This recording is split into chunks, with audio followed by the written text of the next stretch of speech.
Deputy Speaker, I rise today to speak on the Home Affairs Legislation Amendment 2025 Measures Bill 2025. This bill is the latest in a long chain of legislation to the House in response to the NZYQ cohort decision made in November 2023. What this bill does, effectively, is to 1. Remove the right to procedural fairness for persons subject to removal to a third country, and 2. Retrospectively validates relevant visa decisions made prior to the NZYQ case. Deputy Speaker, I, along with human rights groups and the country's leading legal bodies, have serious concerns with this bill on multiple fronts, which I will outline here. In November 2023, the High Court overturned the Al-Kateb ruling, which had permitted indefinite detention. The Court found that there was no real prospect of the removal of a detainee from Australia becoming practicable in the reasonably foreseeable future. It was unconstitutional. There are now over 300 non-citizens from the NZYQ cohort in the Australian community on bridging visas. Many of this cohort do not belong in Australia, and I acknowledge their legal status is a wicked problem. With no legal right to remain in Australia and the government unable to detain them or return them to their country of origin, clearly there is no simple solution. But a wicked problem does not justify a wicked solution. We must remember the old legal adage, hard cases make bad law. An extreme case is a poor basis for a general law that would cover a wider range of less extreme cases. The bill before the House will remove a bedrock of our rule of law. It seeks to remove the rules of natural justice and procedural fairness when trying to remove people from Australia and send them to Nauru or other undisclosed third countries. In the last Parliament, in response to the NZYQ decision, the government rushed through legislation that, with the support of the opposition, meant that any person released from indefinite detention must be subject to ankle bracelets and a curfew. Now, I opposed this legislation at the time, in part because I had concern that it would not withstand a High Court challenge. And it turns out I was right to be concerned, because the High Court then considered the case of YBFZ, an Iranian person released following the NZYQ decision who was subject to these restrictive curfew and ankle bracelet conditions. And like it found in the NZYQ case, the High Court ruled that in the case of YBFZ, the government was again breaching constitutional principles of the separation of powers by imposing punishment on individuals when this is solely within the remit of the courts. This bill before us today is also likely to be subject to a High Court challenge, with a reasonable chance it too will be overturned. And on that basis alone, I cannot support this bill. We must remember that every High Court challenge to government legislation costs a significant amount of taxpayer dollars and uses valuable court time. I must be able to satisfy myself that the legislation I'm voting on has been protected as much as possible from this occurring. And right now, I cannot assure myself nor the people I represent that this is the case. It's not just this reason alone that I will be opposing this bill, because secondly, I am deeply concerned about the speed in which this government seeks to rush through this legislation and the lack of transparency around it.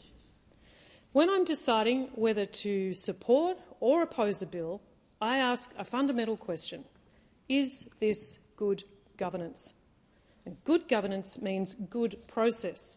It means proper time for scrutiny, proper time for consultation, proper time for negotiation. This bill was only introduced last week, with a 10-minute briefing provided to the crossbench. It's not gone through a Senate inquiry, nor the opportunity for scrutiny by legal experts who can determine its potential impacts beyond those in the NZYQ cohort. I need to know what the impacts of the bill are that I'm required to vote on, and I cannot support a bill where the government has not allowed adequate scrutiny for me to understand this and have confidence in this legislation. My crossbench colleague, the member for Curtin, moved a motion for this scrutiny yesterday, and a motion that was voted down by all but the crossbench. Then there is the content of this bill, which undermines vital principles of our legal system and the rule of law in this country. That's important. That is important. The decision to remove a person to another country is fundamentally distinct from the decision to approve, revoke or refuse a visa to be in Australia. And this bill does not just have consequence for the NZYQ cohort, but for others, and it could result in people subject to removal to a third country having no legal rights to be heard. This, according to the Refugee Council of Australia, means there would be no consideration of whether a person faces a real risk of persecution or harm if sent to Nauru or indeed any other country. There would be no consideration of whether they would receive adequate health care in the third country, for example. So while the government says that these people have already had their day in court, and I quote, the decision to forcibly remove them to another country should not be brushed aside and has broader consequences, consequences which this parliament is being given no opportunity to scrutinise. Refugee law experts say that this bill poses a real risk of chain refoulement, which means there is nothing preventing Nauru or other undisclosed third countries from sending people back to harm, persecution or death in their countries of origin. This would be a breach of Australia's international law obligations, a risk the Department of Home Affairs themselves have acknowledged.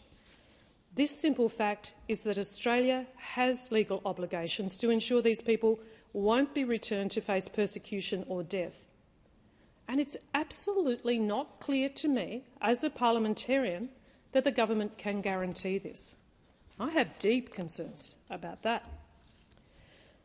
The removal of due process would mean if someone were wrongly sent to Nauru, including those who have not been convicted of any offence, they would have no way to challenge their removal.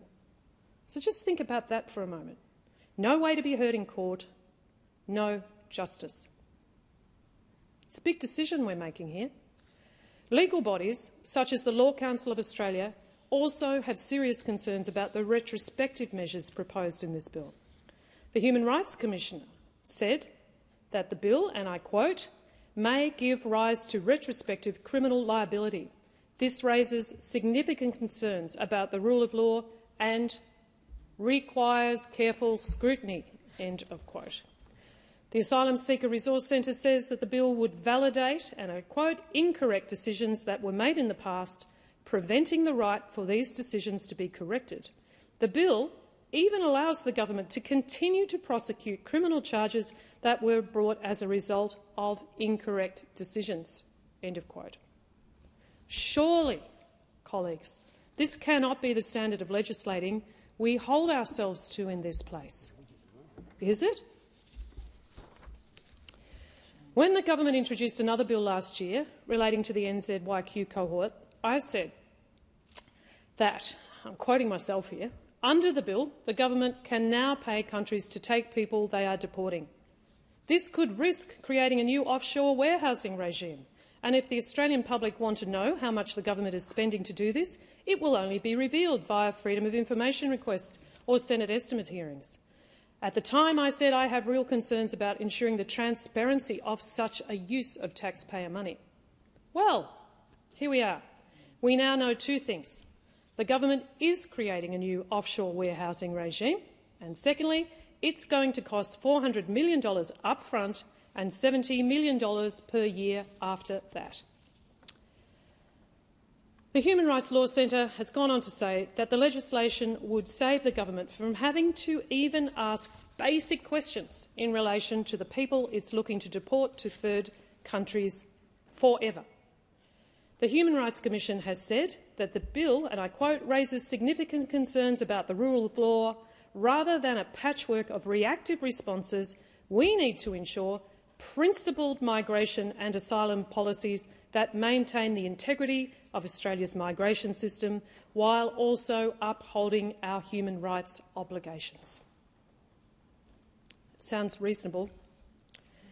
The Asylum Seeker Resource Centre is concerned that the bill is drafted so broadly that its removal of fair process could apply not only to the NZYQ cohort but also to anyone on a bridging visa issued on departure grounds, potentially thousands of people. And already they've told me about being contacted by people with no connection to the NZYQ cohort, terrified that this bill's removal of due process could in fact apply to them. And what reassurance can we give them?